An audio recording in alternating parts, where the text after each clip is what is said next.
Hello friends, it's Sherry from Turquoise Dreaming. How's everyone doing tonight? Hope you're having a great night and welcome to my channel. And I am coming back to you with a second video on working with digital kits. And where I left off last time was we were working on the cover and we had the pages cut and I had showed you the coffee dyed pages like this one here. I had showed you my wrapping paper. This is what it looks like cut into a page. I think it's really pretty in here. And then, let's see, what else did I show you? I don't know if I showed you the black scrapbook paper. It's a double-sided scrapbook paper that I put in here. One piece of that, and that's nice and thick. And I ended up gluing two pages together where I thought I just wanted to do that. So I will show you that page, if I can find it here. This one right here is the page glued together. On this one, this is how it looks. So this is two pieces of paper printed out on the digital with the digital kit, and I glued two together because they were coffee dyed on the back, and I just wanted to try that and put one of those in here. So that's what that one looks like. And then what my cover, I picked it. Let me show you the middle real quick first. I like to pick a pretty page that looks real pretty when you open up, and you open up that middle and you just see it all spread out and it looks really pretty. And then here's the cover that we talked about in the first video. I had talked about, we picked out a page from the digital kit for the cover. We picked out, well, I think maybe after the video I picked out this stationery for the inside, and then so I cut a piece to fit down in under the pockets. I cut another piece to fit over the pockets. I did cut a little slit out here. Let's see if I need to, I don't know if I need to show you how to do that, but what you do is just take your pocket. Let me see if I can grab a scrap here and show you how to do that real quick.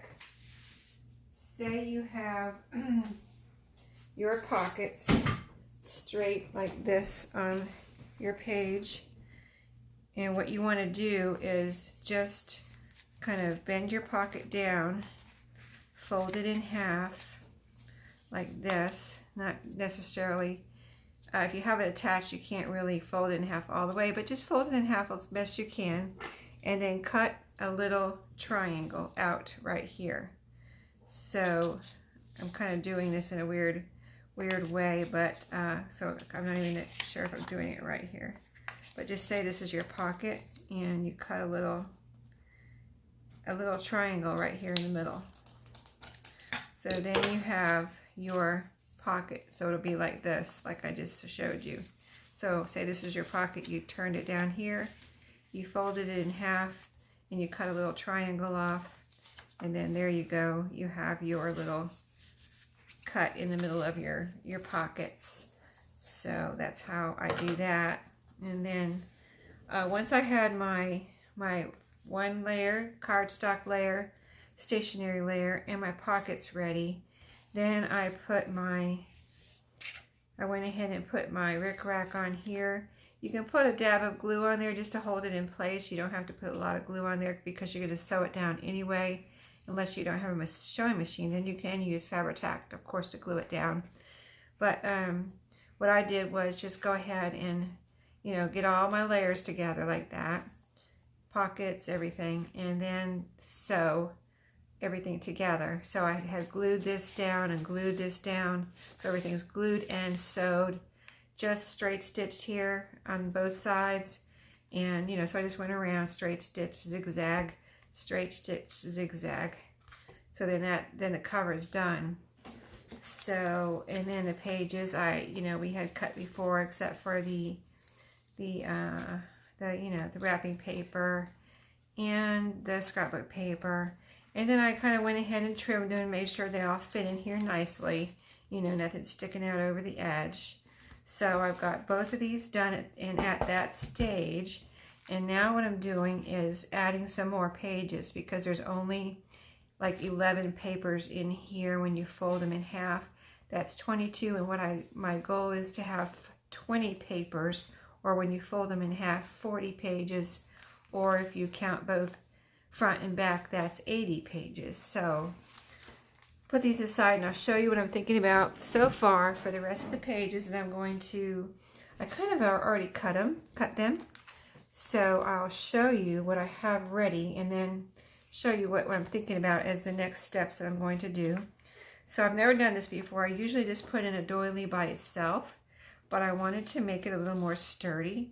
So, and I'm probably going to have to possibly trim this down maybe on the bottom or the sides, but I have room to trim off where I'm not going to be trimming any of the doily.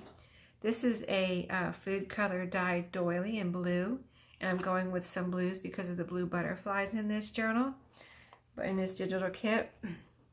But you can see, I think this will look really pretty as a page, and then when you fold it in half, you know, as a page, it'll look like this. So I can put it like this or like this. Either way, it'll go. So, and you could, I wanted to glue it all down, so it's all glued down, but you could just glue, say, on the bottom right here, and maybe some on the sides and make pockets here. But I didn't want to do that. You know, doilies are so kind of dainty anyway and kind of not real sturdy, so I didn't want to use them as pockets this time. So that's that page with the doily. I have some of this like painter's paper, so I've got a page of that to go in each one. And I have some, this is from a composition book. It's food color dyed lined paper, so I always like to put lined paper in my journal, so I've got that ready to go. And I'm going to, you know, this is the middle of the composition book here. So that's going to go in as a page, and this will be a fold-out page because I always like to have some fold-outs too as extra journaling space. So that's that. And then I have a coffee-dyed page, which will also be a fold-out in each one. I have these ready for both of the journals. And then I have a solid colored food color dyed. And I kind of just have fun whenever I dye pages. I just experiment and have fun. So this one I did like it came out almost like a, kind of like a tie-dye look. And I really, you know, I think it's just fun to have fun. You don't have to do it any certain way. So, you know, that's what I did with this one. And I fold that out for this, for these journals. And so that's the rest of the papers I have so far. I don't think this is going to be 11, 12, 13, 14, 15, 16. So I think I need about 4 more papers to make 20. So I'll figure that out next. I have to think about it. I was thinking about matte paper, possibly. And matte has a lot of blues in it, so that could look in here. I could put some solid coffee dyed paper in here. That would be 2. I have some, let's see what else, coffee dyed music paper. So I could do that. And I could do a double of any one of those to get to my other 4 pages that I need. And so, and I can always print out more, you know, of the digital kit if I really wanted to, or just use a book page. Maybe I'll use a book page. You know, we have plenty of, if you make journals, you have plenty of book pages usually sitting around. So it's always nice to just have a book page in there. Just, you know, a variety of pages is really cool. So that's where I'm at with this journal. And so I'm going to put these pages in, finish up the rest of the 4 pages that we just talked about. And then I'm going to start, before I sew in my signature, I go ahead and do whatever sewing I'm going to do. So I have, you know, these 2 I showed you that we were using possibly on the cover, on the spine. I showed you these in the last video. This is a bigger rickrack than I sewed already on the cover. And then I pulled out all my black trims. So I have this one. It's a possibility of doing something with that. It's black with white polka dots. I have a solid black elasticy thing. That could be possibly I could make a little band to go around as a closure, possibly, or use that some way in the journal. I have just a little piece of ribbon here, black ribbon.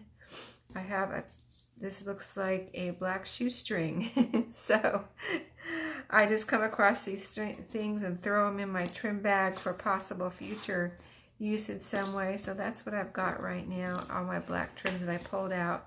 So I'm going to see what I can do with those things to sew on some trims. And then also I'll come back to you with what else I decide to do with the pages before I sew in the signatures, because usually when I do sewing, I usually end up doing pretty much everything, even the ephemera, before I sew the pages in, because you know, of the possibility of doing some more sewing. I just like to make sure I have all the sewing done before I sew in my signature. So that's where I'm at, and so I'll come back to you with whatever I figure out next. And if you're crafting along with me, I just want to let you know where I was at. So happy crafting, and I hope you have a great week, and I'll see you next time. Thank you.